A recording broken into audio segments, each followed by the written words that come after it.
bon savin il ha pha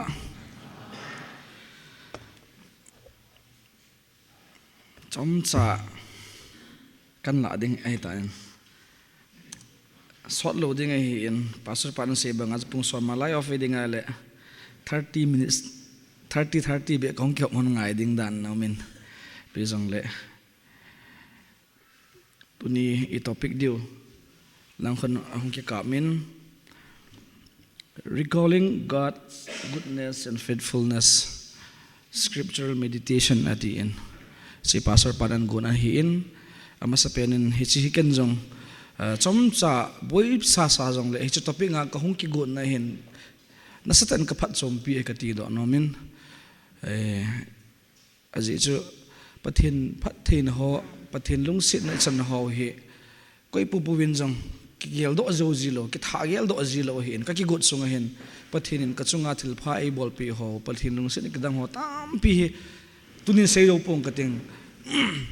tapi kamu apanin ki yading ka ki gel tam ta ka gel do ni le ka phat chom pi ma ni hon jong i phat chom pi dio ka ki ne min e ho het hi dinga nu le pate ho jong tam hi je chen pathin phat na le pathin akita na ho gel do kit na ti de jing en tin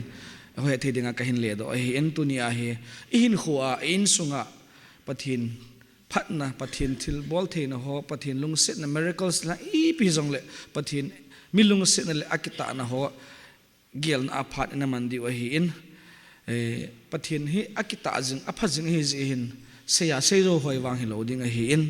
tam ta hi sei theo min he jong le taw na iman di ji i taw the na di wa pathin i thang wa the na ding wa chom cha ka hin gongin taw na chom cha hin mang nge ka ki pa ipa chom cha he jong le nang ma phat na nang ma ki ta na te ho ka hin kho wa ka gel do diu ka su min lo diu ka gel jing diu na de zalen tu ni in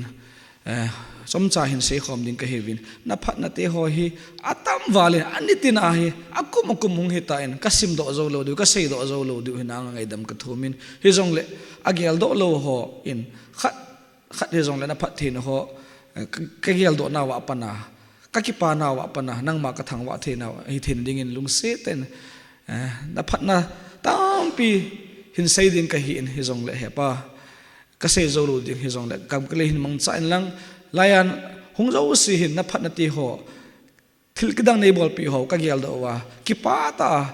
lai mun ka dal ha the di win na cha kam le nei man cha pin na thu ka hin sim do ding ho nei man cha pin ngai ding na cha ti ho yo silung sungang thu hin sin lang achi sain khu a na phat na ti ho ka gel do the di win ka lung thim ko nei hon pi win ti a na khon na hong kil hanai changa chu ka pakai jesu mina ka hong ta o hi amen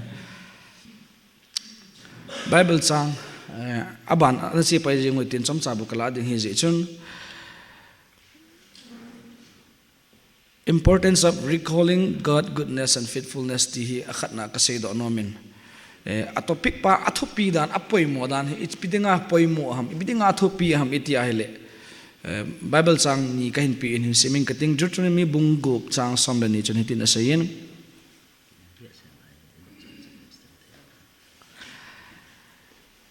English awang hin sim dang kating pau he thim lo kha le ti a chu kan ji hi in pau bu ka hin sim ding hi in phat hlom ji in chi chuting le na su chan naw ijima ko na hu do pakai chu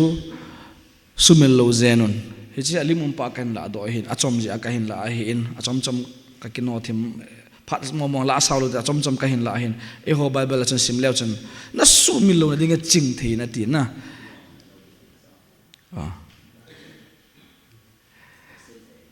okay ke pa amen ka kino ala lai ka hai ji in nom ta tu se wan ka thip nei wal ta khong ani na cha ipidinga poi mom tele sam number za khat la thom sang ni na chan hitin asayen o kal hagaw pakai choyanin phat chum na pi ho sumil lo zenin atin lai Bible chang te ni ka hin sim dang tam pim long le hi lai Bible chang a ki mo chele pathin in thil pha ei bol pi ho hi su mil lo ding gel do jing ding ti hi Bible in ade ye ti cho hi in adi de vedeu chun be careful ti ho hi request te lo hin command a hin sumil lo te ding gel do jing te ding ti hin hi chi thupi hi a hi theile ti ho helo hin in khuwa pathin in thil pha khat ei bol pi hi gel do jing te ding ti pa hi ka sei do no men tu ni in pathin I chunga thil pha ei bol pi ho gel jing din sumil loading ti hi a hin ei lai ho a hi opposite ning a hi dan ka he in ei blessing pa count ki bol lo midanga ki count ji ama ten ipp ki lam do in lang ho fanala ama ten chi ki bol do ki sa do kaza chi me hen mi to ki comparison ke mi blessing sim na tama ki tam he ho na ka se nom chum ei blessing lo mi blessing sim a hele ka ga se nom chule thang set na eng set na ilung thi ma hin mi blessing count lo with ei blessing count te ka ti no men chule aboy kin khat hi blessing sanga e mi alowa e ajong hi inei lo cha kisim nom inei lo igen thein ha sat no hobu kisim ki jenga hin hi chi pathin a dei lo hi e blessing count hi so kang lo de ti hin e blessing count sanga chu ho in inei lo no ho igen thein ho ha sat no ho hi ha sevin hi chi ha se ai le in kho a hi ti ngai sit na lung kham na jenga hin kho ki manga he ka ti no men he chi aphat lo dan ka ga se hin ten lai ase ma banga e blessing ho pathin phathin ho isima hele e dinga jong ki pa na hin e dinga ki pa na go lewa pathin ki pa na he ti pa cho topic introduction ta banga ka hin se e in tuni in pathin blessing I count thein diu lam pi ta min jong le ho hin inigel do ji po aneu pe na I birthday ho ta banga he nule pate tampi hi birthday mang lo jong ka he in birthday I ma cha ge lo jong omin kanewa par kain mang poiti adon lo jong amen I birthday ni be wa kum khat song pathen ni hin pui hoin ho isei do lo wa pha dang le he ka ti na me anniversary yong mang lo ki tam na lai midang dana gel pate nu te wang nu me lang ho ma pilam la gel kha nu pasal ho he na tuni ka sei do na me birthday ho anniversary ho a be a hi pathin phat no ho sei do lo le ti le sei di ham ka ti he pathin phat na yo a hi thil dang wang thupi ta da ga bol de ka ti mai cham se ma pathin ilung sin ho I phone do de pathin adi thil pha ei bol pio hi phone do luwa koi lo healthy su mil lo de ke hen mo sa lo de ti a hin apoi mo dan cho ka se apoi mo dung je ei bol thein di ho hi choi gel ho te ka ti hi in ken ka gel kho ja jong ka se e puin ka gel kho na ji so he ka ti na pathin de hi ti pa cho ka se do no ma hi in ti chu apoi mo dan a hin aban slide chen hin khat tin pathin phat theina tam ta sim ding jong le tu in lagaw lama ti taw tin pathin phat na le ki ta na ichan ho khat bible verse akun ka sim do no min Ephesus bungni chang som ni som thum chu a hi in ken hin sim do eng kating nang ho masang la ya chu Krista akuna achum na hi wa hin Israel te to kitimat lo na hi win thutep chona dan ho cheng se to ki he phalo mi na hi win kitep na beile pathin be ya hi chiwanoi le se na hi uma na hi we hi chu gel don tu wangin masanga nagam lat wangun Krista Jesua nom jiwa Krista te sanwanga chu anaya na hi tawe atin hi chi blessing tam pisim do theu men chi se do nang ka sei sau ta ka sei thin le chomla ma sei the sei theu chile blessing ep laya bible chang se amu chile laya ki akhat na chile Israel te to kitimat lo te chu Israel te to kinai cha om hi tawe iti aile masanga Israel lo des Israel to kinai na khat ni wale hi ka sim do achu kalung mung do ma hin to la da gom ki se han lang le tu ka chu aku ki yong ki si de ji hi wang si ki sa ji hi na atu dan chu ka ti hi a story ho sim de asu sa jong ki de lo ai le wang si ka sim do apa na chu ka ga se nom chla thil dang lo wa ka se nom pen he Israel te to kinai na ta khana ai se do pe je wa he kinai cha ma le kalung mong do ma hin ai chu kalung mo dom ekatile history ho sim ai le achum be khana wa no le sit aning pathin still sim hilo khana hong kilo do damang to sim nei nei yenguna in nong chu Bible to su to ka pathin cha khat pathin khut sim khat su to dingal Israel te to kisu to lo al jon thelo khat hin ta wang chu pathin ta san se wa chang se chu Israel te to ki man na khat ang mai le na sa ta chi ka ga sim do chu kalung amung so me ka ga ti hin pi jong le chu history langa kai kaboi na khat wang si ke sa na khat ole pathin thu ti kai ma dinga jong le na sa ta agam thate chi ki kai ma the history langa ka se history langa jong bulle bal nei lo ki lo pathin khut sim pathin cha te che hi ta ve ti khat hi kai ma the min le tu ni a chu hula pa na hoilai pa na hong kon do ti ti le Bible Genesis lang to ki mat lo hin pathin thil sim to ki mat lo hi le hin pathin thil sim ka hin Adam le if chil ha ka hi ti thi na jira to ki mat le ke boi na pa sa ka ti bo win na ka lung mun khat cho hi in chule ani na chon na dan cheng se to ki he phalo ti le pathin thu pe Bible to ki he phalo te cho Krista wa nga to ai chon na dan nei wa zui ding ki hila ding ki phona ding inei thei pau he a blessing he pathina kuna Jesus Christ kuna blessing pathin lung sit chan naw kha da hin chule kinep na be masanga chu kinep na be hi ven to kinep na inei ve kinep na itile thilang dang blessing tam jong le wan gam kinep na inei pau he hi chi a blessing pathin phat na len ta he ti pa sei do no ma ven chule achai na chula pathin be ti pathin nei lo te na hi ven tunwang pathin to nai na hi ta ve ti hi chi pathin nen ei lung sit naw masanga adang tam pi mi jong le athi ding ta sa ama tha ding ta sa pathin hello te ho di di cha pathin ho lo mo mong in hi hin to Yesu Christ wanga pathin nei pau pathin ho thei pau e ko thei pau he hi chi thagaw lama blessing chan naw pathin in ngai lut na ho e kho sa na ho i ga he do thin di wa ching cha ka ga sei the hin tin aban che kin tin tunia pastor pain scripture meditation ati pen he like a hi chi pen hi kala do no min khawi hin sim do ken kating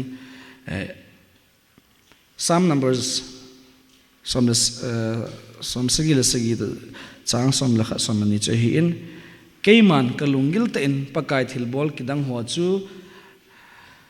gel do ingting a hi je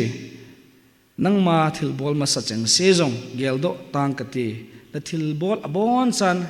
ngai tung ting thil kidang na bol cheng si gel kho in nei ta nge atin hi chalai hi meditate bol ding hi Bible sima la ga sa mai cham ka sim khel chu hilovin i mut kun ham i tho ham khana kona pathin in thil kidang ei bol pi ho pathin thil bol thei ho pathin nin thil pha ei bol ho e chunga chan ho thil kidang chang si ho ingai to wa i gel wa chi meditate bol paw hi chi tu ni a David in a ball scripture meditation ati pen he was ho kyal dana Bible sim cha dung jas taw ding tin na yong hilovin tunia scripture meditation na ka ga la da non pen David in a ball pa he Bible sim loading ka tin hilovin ihin khuwa pathin in thilba e ball pi ho gela pathin ko ma ki pa tu se taw ding ti hi chi ka sim do lai chang no hon jong na gel do thina ding win no ho hin khuwa hin te ka win lang si Bible ka sim do chan thil dang ka gel do poin ni khat munir ka pana zan pung khat ki ho hi munir ka khong wa le zan baro pung khat lang la bu ka ki lew hin traffic lo lang phat jong hlom sum jong hlom lampi jong nom zan lang ka ki le je ni khat ni ka ki chi wa hi le lam ki ma hin ka driver pau hi ana imun ka he ke malanga ka tun ka het pha lo hin kanunga hi driver pa cha veo ai mu he le ta ka ve le ai mu hin ka su kha lampi ana jang nen ka wango pha hin hi cha a sei chu tu ni chu no ho pathin nei ho do he atin ga sei thim sel ken ai wang ka gel ata hin na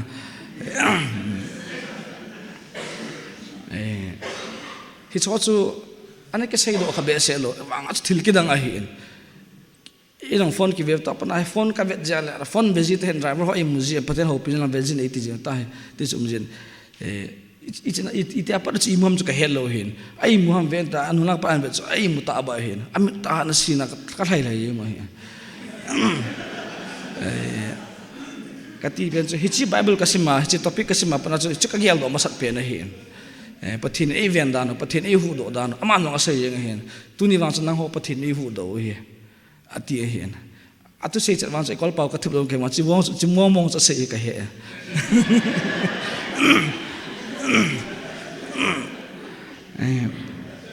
chỉ pathin ấy pin ho hi igel do giờ pathin thằng vã gì điều thì pa hi cha lang pathin ka thằng vã thei hin anh ki gel do normal dan anh ki gel gì na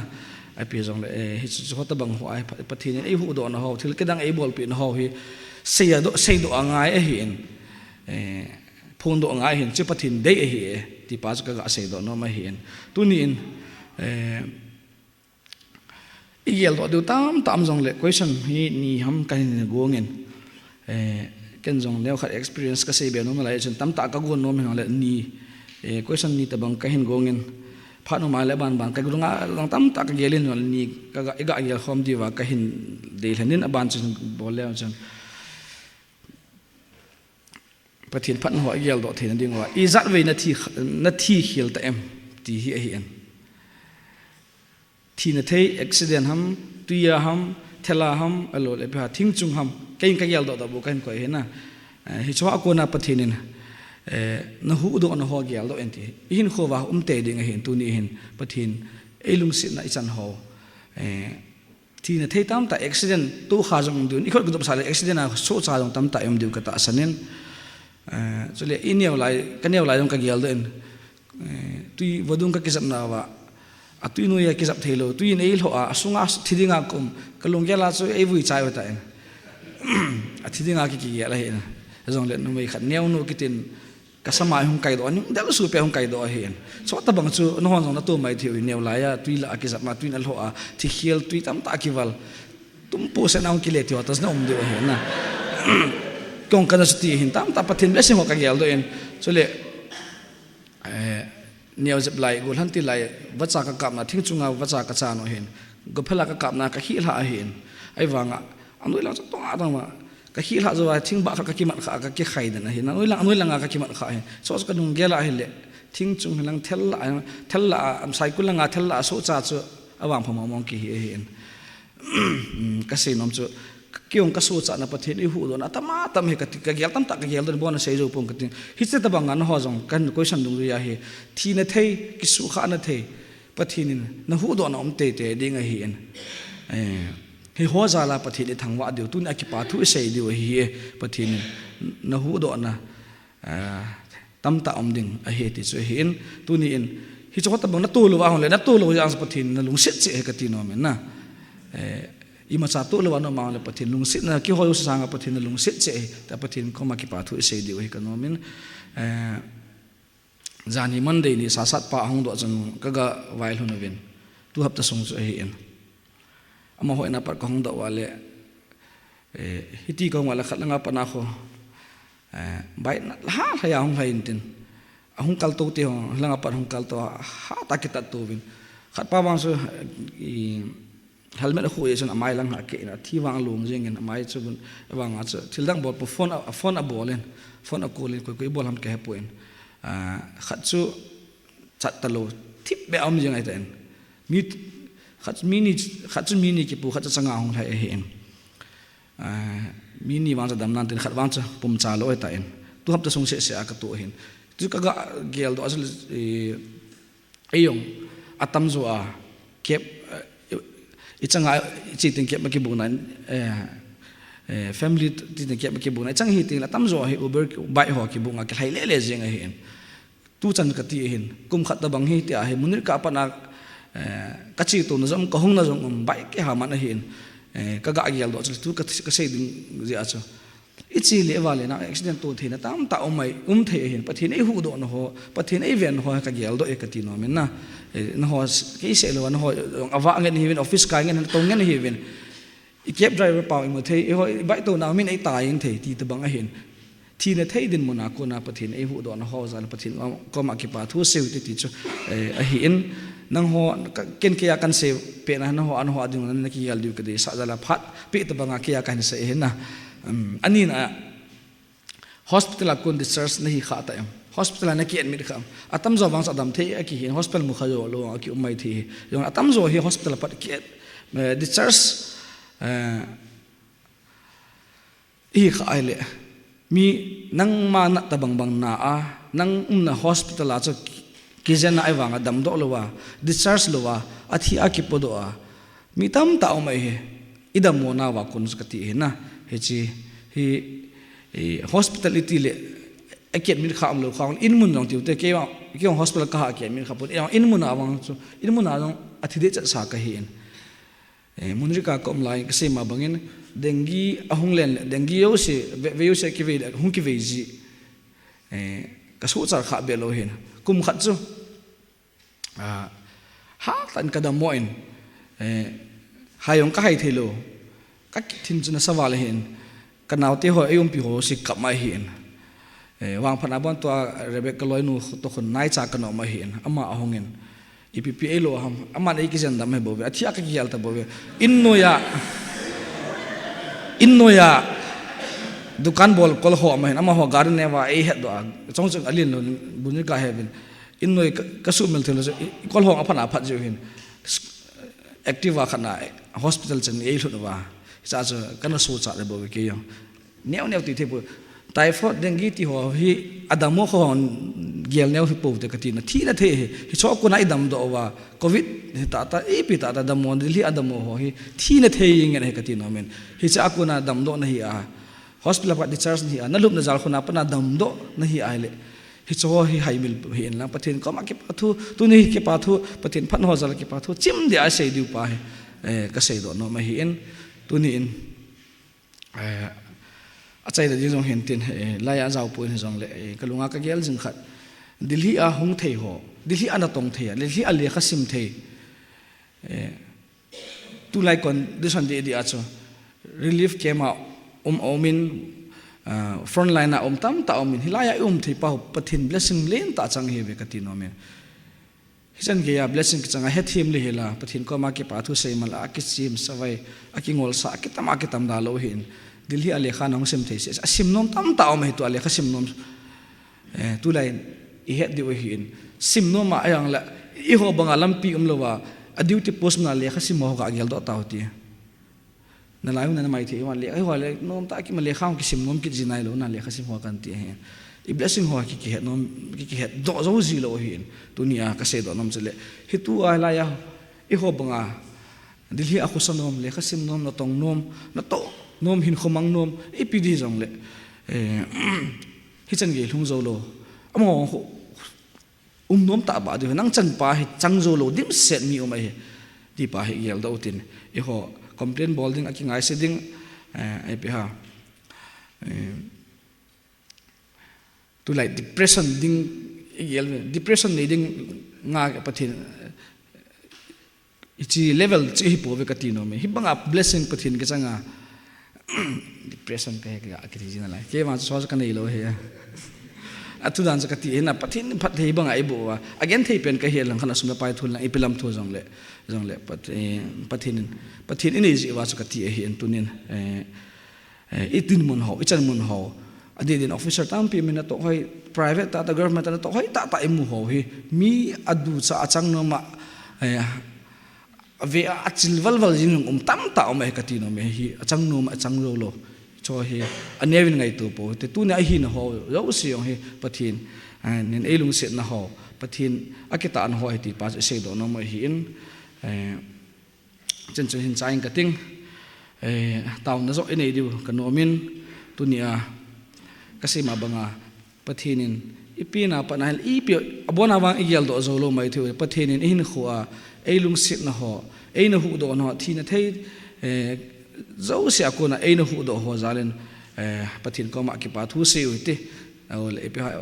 boy nei tu lo wa jong le ha sa tu lo pathin elung sit chi ka ti ma banga hi chwa zo sia la pathin ko ma ki pa thu se diu hin tin a hi dia tu ni a azowa bible chang ka hin pi Ephesus buni chang samani a ki mo banga chu tu ni a pathin to pathin hello ding te pathin I ho the wa pathin I ko the wa pathin nei hi to wa ai lo le tu a kinep na jong inei wa kinep na bei ten to kinep na inei wa thi jong leng wan gam kalu de ti kinep na inei the wa listen again thim la wan gam be ati wa kinep na nei thi wa pathin phat dan chu ka ti he na hitabang thangau la chan inei ho tu ni a Christian hi jewa pathin I het jewa pathin ingai lu jewa ki na ding Bible tampi ap ho ki na the ap ho ho jo sia lang ki pa thu sei du pa ka hin sei ki da hi en tu ni in pathin